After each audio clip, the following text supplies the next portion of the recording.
Hello, future officers. Welcome to our channel. Today, we're going to tackle a topic that's super important for your prelims and mains. Jainism. But forget the boring textbook approach. We're going to make this fun, engaging, and easy to remember. So, grab your notebooks, and let's dive into the world of Jainism Apsi style. First things first, what is Jainism? Think of it as an ancient path. One of the oldest in India, even older than Buddhism. Its core philosophy is all about liberating the soul from the cycle of birth and death. How? Through a life of harmlessness and renunciation. The key word here is Ahimsa, or non-violence. In Jainism, this isn't just about not hurting humans or animals. It extends to every living thing, even plants and microscopic organisms. So, who started it? Many people think it was Mahavira, but that's a common misconception UPSC loves to test. Mahavira was actually the 24th Tirthankara. Think of them as spiritual teachers or ford makers who have conquered the cycle of death and rebirth and show the path for others to follow. The first Tirthankara was Rishabhanatha, also known as Adinatha. His name even appears in the Rig Veda. Mahavira was the last and most prominent one who systematized and spread the teachings. He wasn't the founder, but the great reformer. Remember that distinction. Now let's talk about the core beliefs. The fun part. Jainism has three main jewels. They are right faith, Samyak Darshan, right knowledge, Samyak Jan, and right conduct, Samyak Charitra. Imagine it's your Apsi journey. First, you need right faith, belief in yourself and the process. Then, you need right knowledge, studying the right books and syllabus. And finally, right conduct, consistent revision, mock tests, and disciplined study. See? You're already a Jain in spirit. To achieve right conduct, Jains follow 5 great vows, the Mahavratas.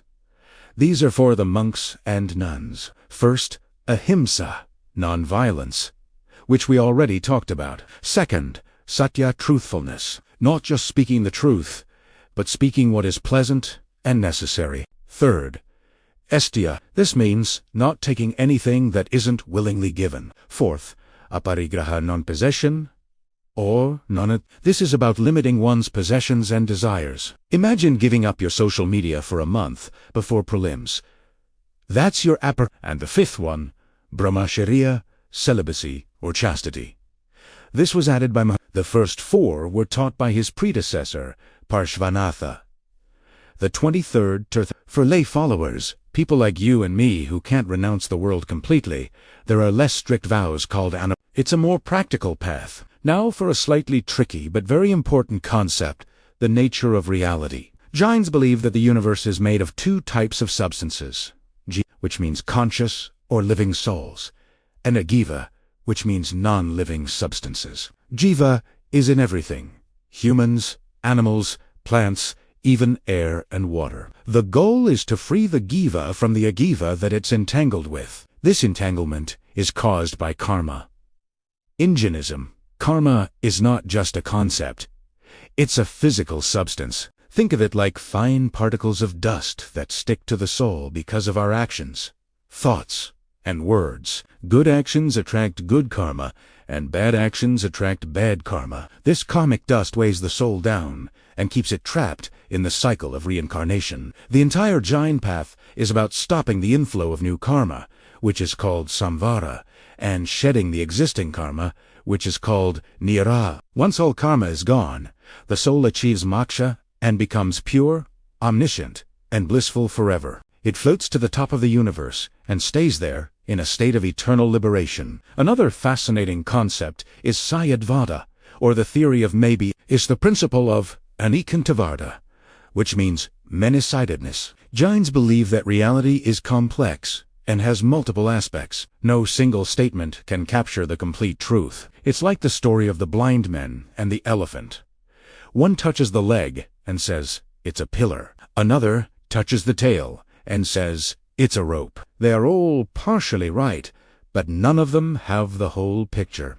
Sayadvada teaches us to appreciate different viewpoints and be intellectually humble. In your mains answers, showing multiple perspectives on an issue is a great way to score higher marks.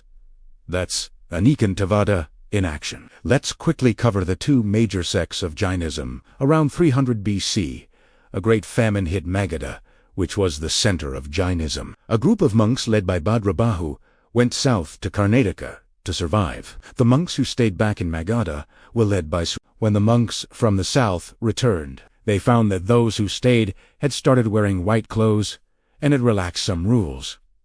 This led to a split. The followers of Bhadrabahu, who remained strict and naked, came to be known as the Digambaras, meaning the followers of Stulabhadra, who wore white clothes, became the Shvetambaras, meaning white. This is a very important point for prelims. Why did Jainism spread? Royal patronage was a huge factor. Kings like Chandragupta Maurya, who famously became a Jain monk under Bhadrabahu, and King Kharavela of Kalinga, gave it immense support. Merchant communities also widely adopted Jainism because its emphasis on non-violence prevented them from taking up agriculture, where killing pests was unavoidable. So, they excelled in trade and commerce. This is a classic socio-economic angle for a mains question. Jainism's contribution to Indian culture is massive. They were pioneers in literature, writing in Prakrit, Sanskrit, and regional languages like Kannada. They built stunning temples, like the ones at Mount Abu in Rajasthan and Shravanabelagola in Karnataka, which is famous for the giant statue of Gomateshwara. They also made huge contributions to logic, ethics, mathematics, and astronomy. So, a quick recap. We have the Tirathankaras with Rishabhanatha as the first and Mahavira as the 24th. We have the Triratnas, right faith, knowledge, and conduct. The Fibafos Ahimsa, Satya, Asteya, Aparigraha, and Brahmacharya, the core philosophy of Jiva and Ajiva, stopping karma samvara, and shedding it niryara to achieve the intellectual humility of Anikantavada and Siya. And finally, the two sects, Digambaras and Shivet. Phew. That was a lot, but I hope you found it interesting. Now, as promised, let's test your knowledge with some previous year questions from UPSC. Are you ready? First question, from Prelims 2013.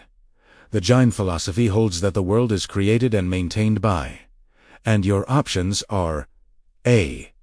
Universal law, B. Universal truth, C. Universal faith, D. Universal soul.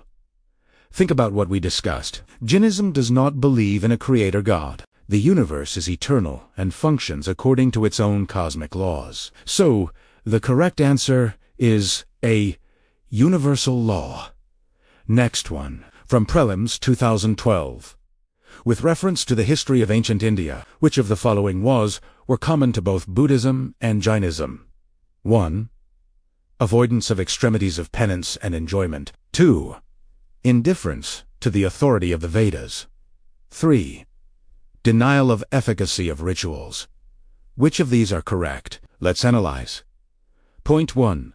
Avoidance of extremities. This is the middle path of Buddhism. Jainism, especially the Digambara sect, advocates extreme penance, like salikana, fasting unto death. So, point 1 is not common. Point 2. Indifference to Vedas. Both religions rejected the authority of the Vedas. So, point 2 is correct. Point 3. Denial of rituals. Both were against complex Vedic rituals. So, point 3 is also correct. The answer is 2 and 3 only. Last question for today, a bit tricky, from Prelims 2018. With reference to the religious practices in India, the Stonakvasi sect belongs to A. Buddhism, B. Jainism, C. Vaishnavism, D. Shaivism. This is a subsect question. The Stanokvasi sect is a subsect of the Shvetambara Jains. They are known for rejecting idol worship. So, the correct answer is B. Jainism. How did you do? Don't worry if you've got some wrong. The key is to learn from them. The way UPSC frames questions shows that you need conceptual clarity, not just rote learning.